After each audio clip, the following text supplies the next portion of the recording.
गणेशाय नमः। श्री सीतारामाभ्यां नमः। श्री हनुमते नमः। श्री उमापते नमः। श्री गुरुवे नमः। सब संतन की जय जय। जय जय सीता राधे श्याम।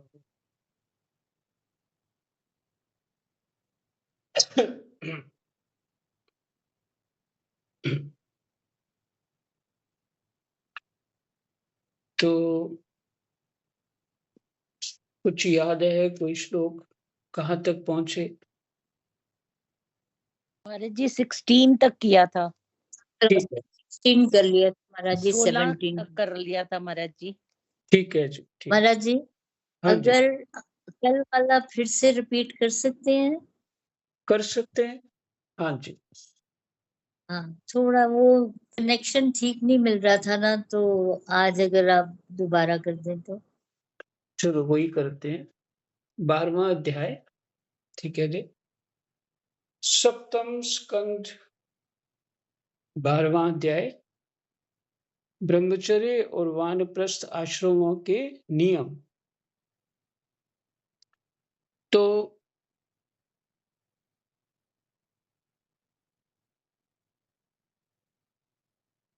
कल तो थोड़ा बहुत क्लियर नहीं था, और मेरा भी चित्त जो है मोबाइल को हाथ में संभालने में ही लगा हुआ था।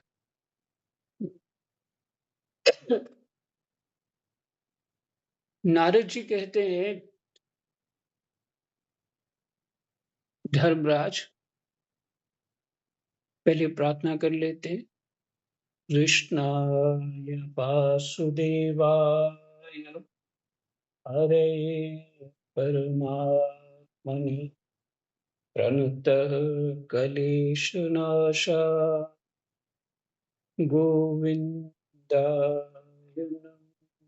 नमः।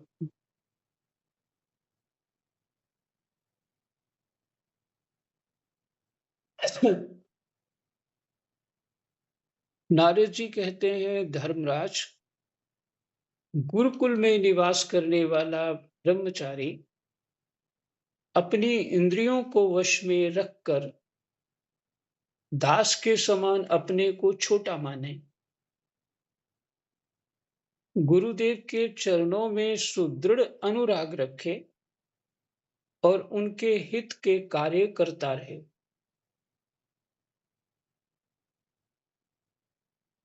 सायंकाल और प्रातः काल गुरु, अग्नि, सूर्य और श्रेष्ठ देवताओं की उपासना करे। ये दोनों संध्या काल होते हैं, सायंकाल और प्रातः काल। तो इसमें यही उपासना रूप कार्य ही करना चाहिए। और मौन होकर एकाग्रता से गायत्री का जप करता हुआ दोनों समय की संध्या करे। दोनों समय की संध्या, ये सायंकाल और प्रातः काल, ये संध्या के दोनों समय।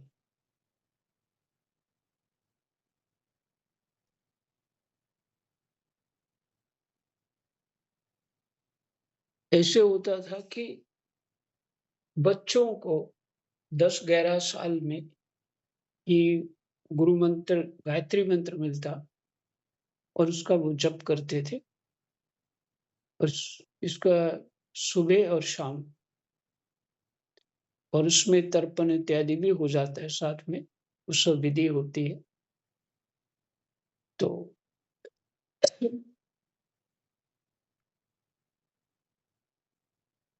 बार बार उसमें शरीर की शुद्धि का वर्णन बहुत आता है कि शरीर की शुद्धि करें मंत्रों के द्वारा, चित्त शुद्धि की बात आती। तो ये संध्या उपासना, एक छोटी सी पुस्तक मिलती है बाजार में, उसमें विश्व वर्णन है।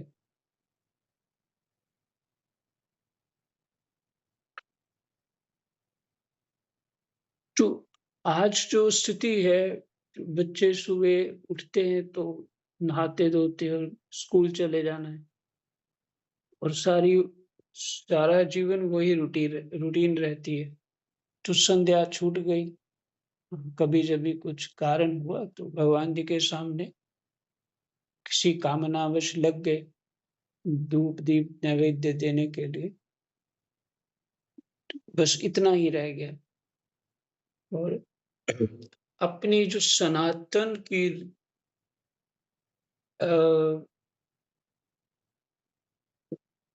धर्म है वो हमसे छूट गए। सनातन को मन से तो मानते हैं, प्रक्रिया वैसी नहीं कर पाते हैं।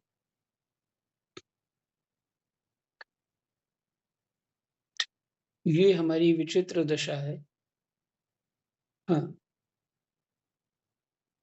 फिर कहते हैं गुरुजी जब बुलावें तब पूर्णतया अनुशासन में रहकर उनसे वेदों का स्वाध्याय करें, पाठ के प्रारंभ और अंत में उनके चरणों में सिर टेक कर प्रणाम करें।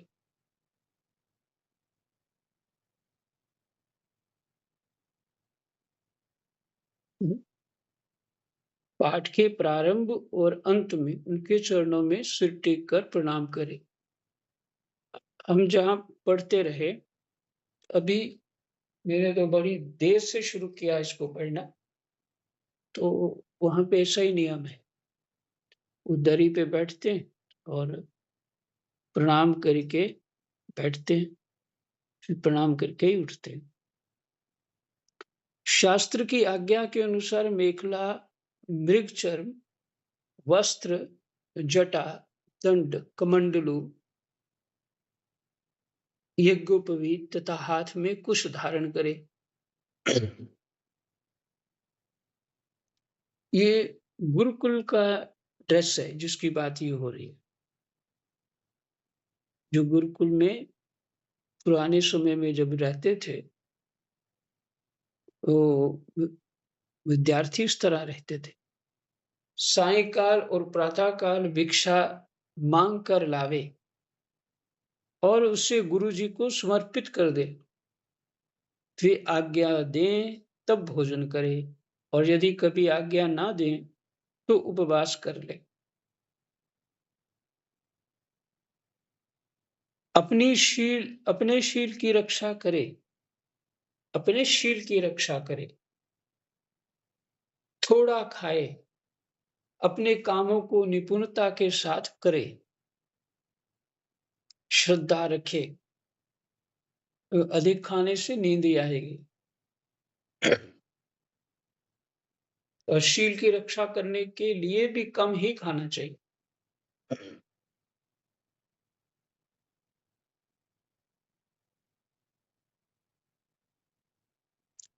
श्रद्धा रखे और इंद्रियों को अपने वश में रखे। स्त्री और स्त्रियों के वश में रहने वालों के साथ जितनी आवश्यकता हो उतना ही व्यवहार करे, कि उनके संग का प्रभाव पड़ जाएगा। जो गृहस्थ नहीं है और ब्रह्मचर्य के व्रत किए लिए हुए हैं, जो गृहस्थ नहीं है और ब्रह्मचर्य का व्रत लिए हुए हैं, उसे स्त्रियों की चर्चा से ही अलग रहना चाहिए।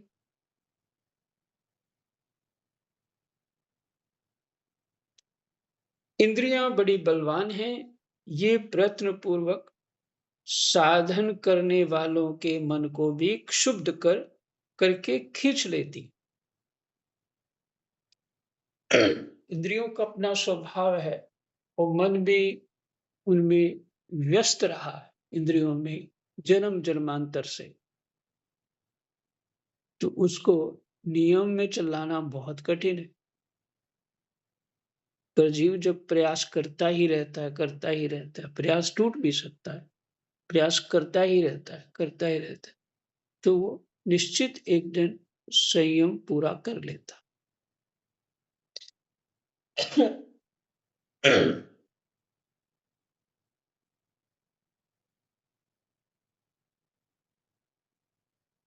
युवक ब्रह्मचारी युवती गुरु पत्नियों से, जो ब्रह्मचारी है, जो युवक है, वो युवती गुरु पत्नियों से, क्योंकि उस गुरुकुल में गुरु लोग रहते हैं तो उतनी पत्नियां भी साथ ही रहती, और वो भी युवा ही हैं। ये बाल सुलझवाना, जटाओं, बच्चे जटा रखते हैं तो उसमें जटा बिगड़ जाती है, या उसमें मैल हो जाती है, या जुएं पड़ जाएं, तो कहते हैं उनसे बाल सुलझवाना, शरीर मलवाना, स्नान करवाना, उर्वटन लगवाना इत्यादि कार्य ना करावे। और स्त्रियों को भी दया आई जाती है, इसकी सिर बड़ा खराब हो रहा है, ये है, चलो तेरे को धो देते हैं, तो तेल लगा दिया, तो कहते ये ठीक नहीं। स्त्रियां आगे, राम राम, स्त्रियां आग के समान हैं और पुरुष घी के घड़े के समान। एकांत में तो अपनी कन्या के साथ भी ना रहना चाहिए। जब वह एकांत में ना हो तब भी आवश्यकता के अनुसार ही उसके पास रहना चाहिए। जब तक ये जीव आत्म साक्षात्कार के द्वारा इन देह और इंद्रियों को प्रतीति मात्र निश्चय करके स्वतंत्र नहीं हो जाता, कब तक? जब तक ये जीव आत्म साक्षात्कार के द्वारा इन देह और इंद्रियों को प्रतीति मात्र, आभास मात्र रह जाती उसकी इंद्रियां, ये है प्रतीति मात्र का अर्थ। इन देह और इंद्रियों को प्रतीति मात्र निश्चय करके स्वतंत्र नहीं हो जाता।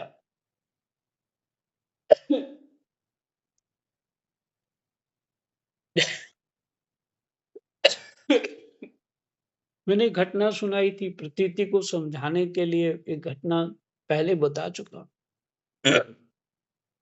बद्रीनाथ में एक जो ब्राह्मण होते हैं, जिनके पास जाके लोग ठहरते हैं, अब तो होटल धर्मशालाएं बन गई, पहले ब्राह्मण ही अपने घरों में रखते थे।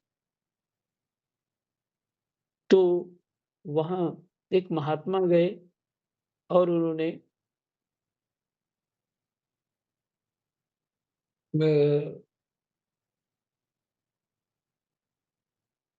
एक महात्मा गए और जिस ब्राह्मण के पास गए और उन्होंने उसको अच्छी व्यवस्था दे दी, और महात्मा बैठे रहते थे।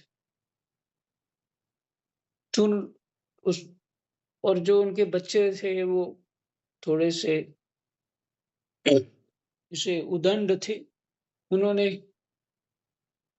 कि महात्मा बैठा रहता है, तो उसके पिता ने बताया इसको शरीर का होश नहीं है, तो उनको तुम डिस्टर्ब मत करो और तुम चले जाओ। तो बच्चे शरारती, एक बच्चे ने उठ के वो कोयला था, कोयला उनकी जांग पे रख दिया और चला गया, और महात्मा कुछ नहीं बोले और बैठे रहे। और धीरे धीरे कोयला ने उनकी जांग को जला दिया। तो जो महात्मा का ध्यान हटा तो उन्होंने देखा कि ये जांग जल गई। किसी को कुछ नहीं कहा, उठे और चल दिए। तो जिनकी त्वचा भी और जो इंद्रियां हैं, स्वाद की, सूंघने की, स्पर्श की, ये सभी इंद्रियां जो हैं, सिर्फ जब ध्यान देते हैं उनकी तरफ तब वो एक्टिवेट होती हैं। आभास मात्र रहती हैं कि स्वभाव पड़ा है, बस देख लिया, हो गया। वो आभास मात्र, जिसे हमारी है वो पूर्ण प्राण रूप बनी हुई है हमारी इंद्रिय, उनकी इंद्रियां मात्र आभास मात्र इंद्रियां। और वो कैसे? तो यहाँ पहले इस वाक्य को पूरा करते हैं कि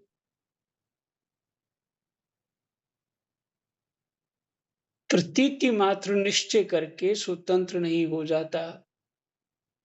क्या मुझे इंद्रियां इतनी अधिक जो है वो प्रभाव नहीं डालती हैं। 10-20% ही उनका प्रभाव है शरीर चलाने के लिए। तो वो ये कैसे होगा? आत्म साक्षात आत्म साक्षात्कार के द्वारा इन देह और इंद्रिय को प्रतीति मात्र निश्चय करके स्वतंत्र नहीं हो जाता, तभी ये स्वतंत्र जीव होगा। क्योंकि इंद्रियों का स्वामी बन गया।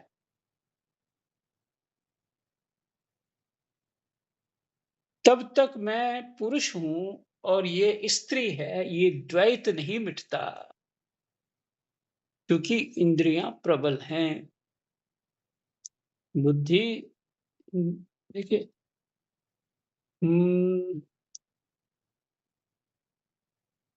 इंद्रियों से प्रबल है मन, मन से प्रबल है बुद्धि, ऐसा शास्त्र गीता जी में है। तो इंद्रियां प्रबल है। जब ज्ञान प्रबल हो जाता है तो जीव अपने अपने आप पे नियंत्रण कर सकता है।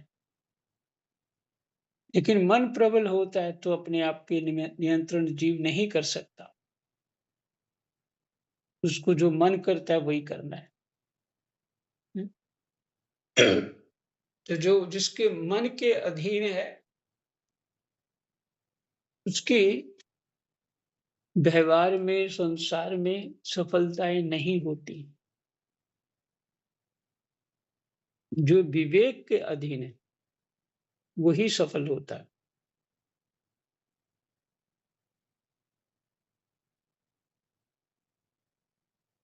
तो मैं पुरुष हूं और ये स्त्री है, ये द्वैत नहीं मिटता। और तब तक ये भी निश्चित है कि ऐसे पुरुष यदि स्त्री के संसर्ग में रहेंगे तो उनकी उनमें भोग्य बुद्धि हो ही जाएगी। ये सब शील रक्षादि गुण गृहस्थ के लिए और सन्यासियों के लिए भी विहित हैं। गृहस्थ के लिए गुरुकुल में रहकर गुरु की सेवा, शुश्रूषा वैकल्पिक है, माने विकल्प है इसमें।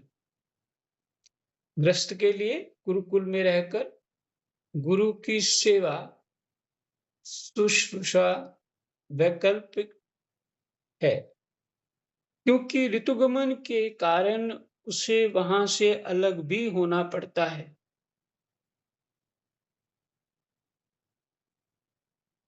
गृहस्थ के लिए गुरुकुल में रहकर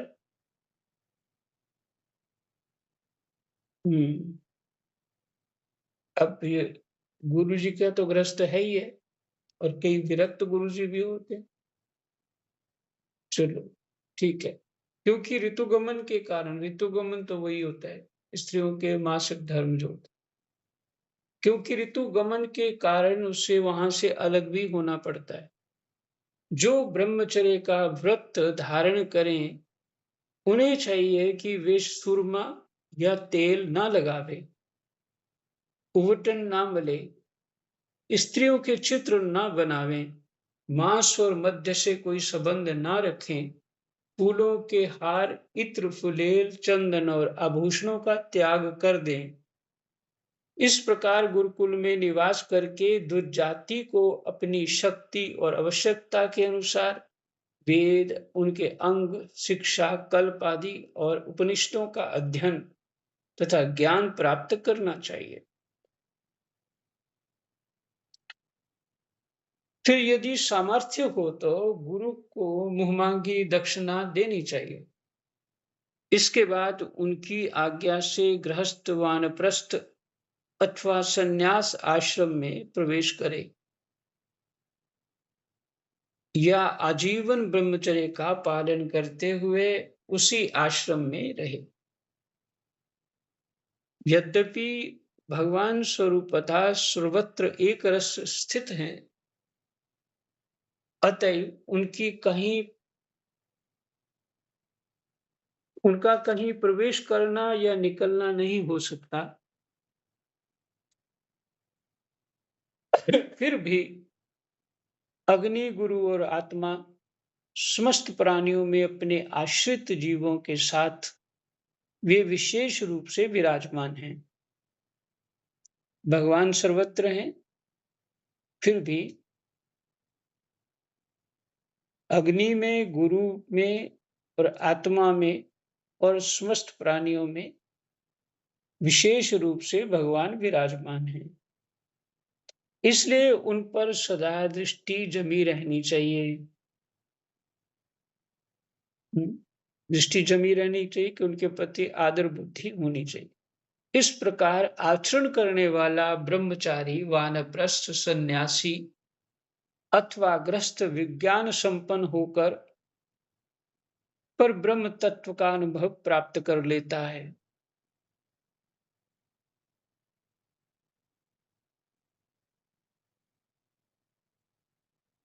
इस प्रकार आचरण करने वाला ब्रह्मचारी, वानप्रस्थ, सन्यासी अथवा गृहस्थ विज्ञान संपन्न होकर पर ब्रह्म तत्व का अनुभव प्राप्त कर लेता है। वो पर ब्रह्म तत्व जो हमारी आत्मा है वही है। तो यहाँ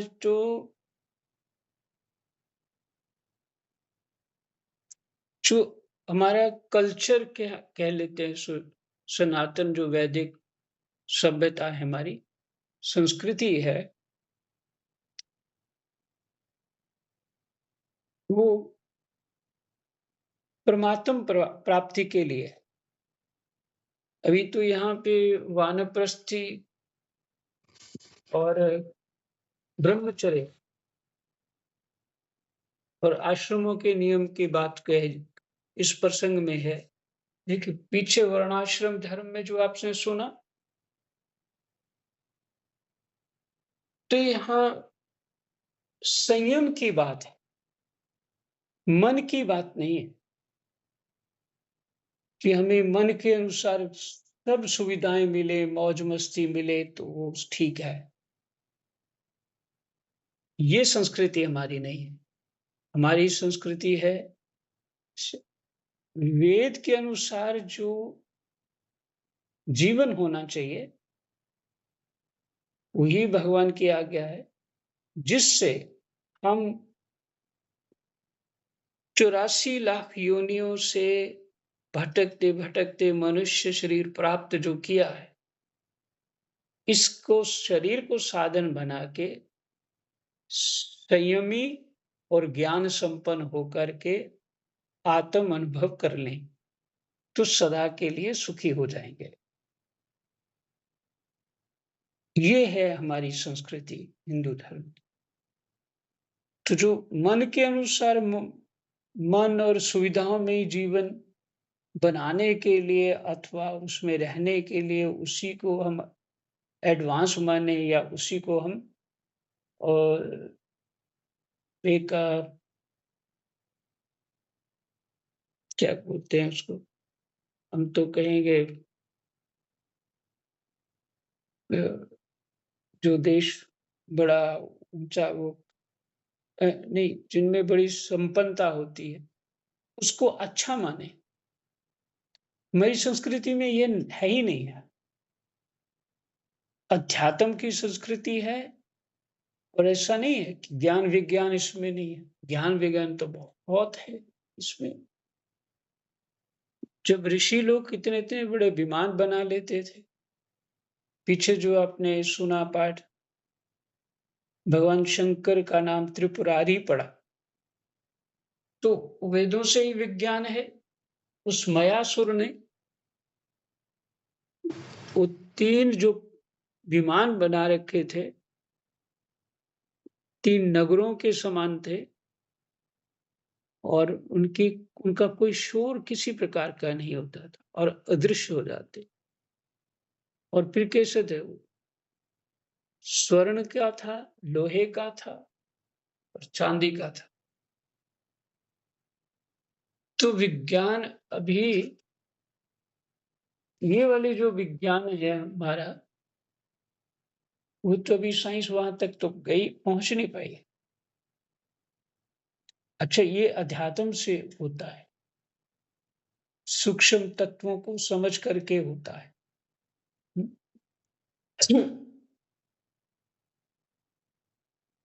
इसलिए हमारी संस्कृति जो है वो हमारे धर्म, कर्म, संयम सब कुछ परमात्मा प्राप्ति के लिए है।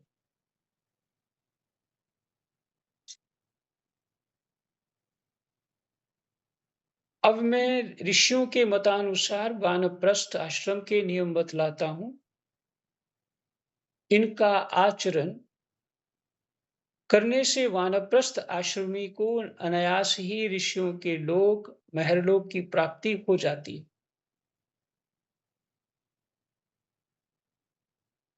ऋषियों के लोक, महर्लोक की प्राप्ति हो जाती है। महर्लोक जब शब्द आप कभी सुने तो उसका अर्थ यही होगा, ऋषि लोक है। वानप्रस्थ आश्रमी को ज्योति हुई भूमि में उत्पन्न होने वाला चावल, वानप्रस्थ आश्रमी को ज्योति हुई भूमि में उत्पन्न होने वाला चावल, गेहूं आदि अन्न नहीं खाने चाहिए, जो वानप्रस्थी, क्योंकि वन में रहता है, उसको नहीं खाने चाहिए। बिना जोते पैदा हुआ अन्न भी यदि असमय में पका हो तो उसे भी ना खाना चाहिए। कि इतना गहरा विज्ञान है, तो स्वास्थ्य और बुद्धि पे कैसा प्रभाव करेगा, बोया हुआ अन्न कैसा प्रभाव करेगा। इसलिए जंगल में जो स्वतः हो घुस और जो सीजनल हो वही लेना चाहिए।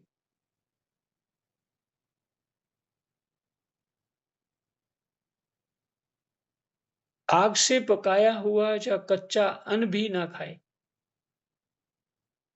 वानप्रस्थी आग से पकाया हुआ या कच्चा अन्न भी ना खाए, केवल सूर्य के ताप से पके हुए कंद मूल फल आदि का ही सेवन करें। जंगलों में अपने आप पैदा हुए धान्यों से नित्य नैमित्तिक चरु और पुरोडाश का हवन करें। वहां जंगली बीज होते हैं चावल जैसे, उन्हीं के लिए कहा, जंगलों में अपने आप पैदा हुए धान्यों से, धान्य ग्रेन्स कह लीजिए, नित्य नैमित्तिक चरु और पुरोडाश का हवन करें। जब नए नए अन्न, फल, फूल आदि मिलने लगे तब पहले के इकट्ठे किए हुए अन्न का परित्याग कर दे, अन्न का परित्याग कर दे, उन्हें छोड़ दे।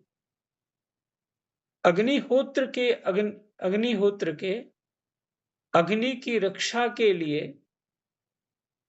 ही घर, पर्णकुटी अथवा पहाड़ की गुफा का आश्रय ले। किसके लिए लेना चाहिए वानप्रस्थी को?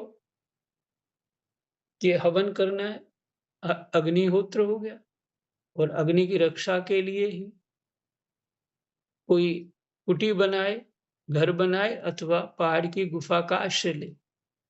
स्वयं शीत, वायु, अग्नि, वर्षा, घाम का सहन करे। वानप्रस्थी को स्वयं ठंड को भी सहन करे, वायु को भी सहन करे, अग्नि को भी सहन करे, वर्षा को भी सहन करे और गर्मी को भी सहन करे।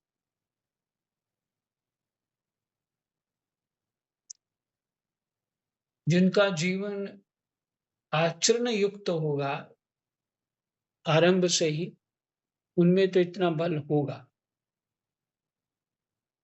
उतना बल आ जाएगा, उस सर्दी गर्मी को हर परिस्थिति में रह पाएंगे।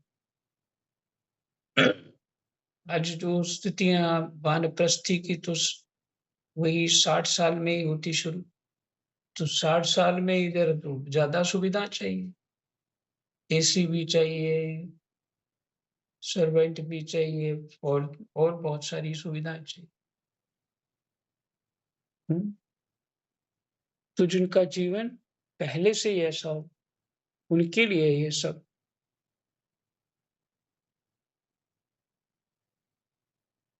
हुँ।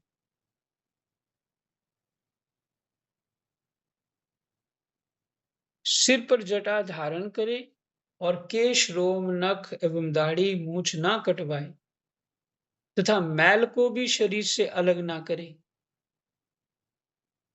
कमंडलू, मृगचर्म, दंड, बलकल वस्त्र और अग्निहोत्र की सामग्रियों को अपने पास रखे। ये सब विज्ञान जो है, जो थोड़ा बहुत समझ में आता है, वो तो मैं कह सकता हूँ कि थोड़ा समय लगेगा इसमें। इससे सब विशेष करके इसलिए है कि आपका शरीर किसी भी परिस्थिति में हो, आप इतना सहनशील हो जाएं कि प्राण छोड़ते समय आपको जो कष्ट होगा उसको सहन कर लें और प्राण छोड़ पाए। और सहन करने का अर्थ क्यों करना है उस समय कि मैं परमात्मा का स्मरण कर पाऊं उस समय, पीड़ा के द्वारा इधर उधर मेरा ध्यान ना चला जाए। तो ये सब जो नियम होते हैं उसका कोई कारण होता है।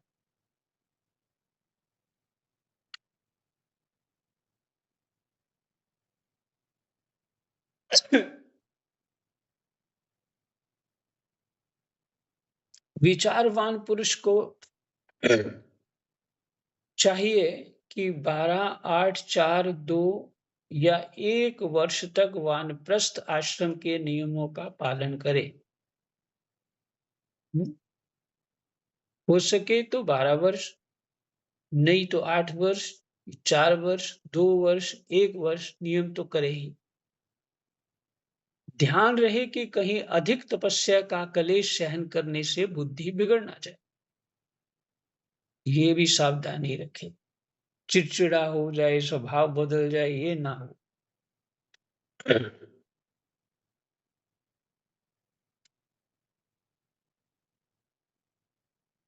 यही विश्राम कर देते हैं। कल फिर देखते हैं। समय काफी हो।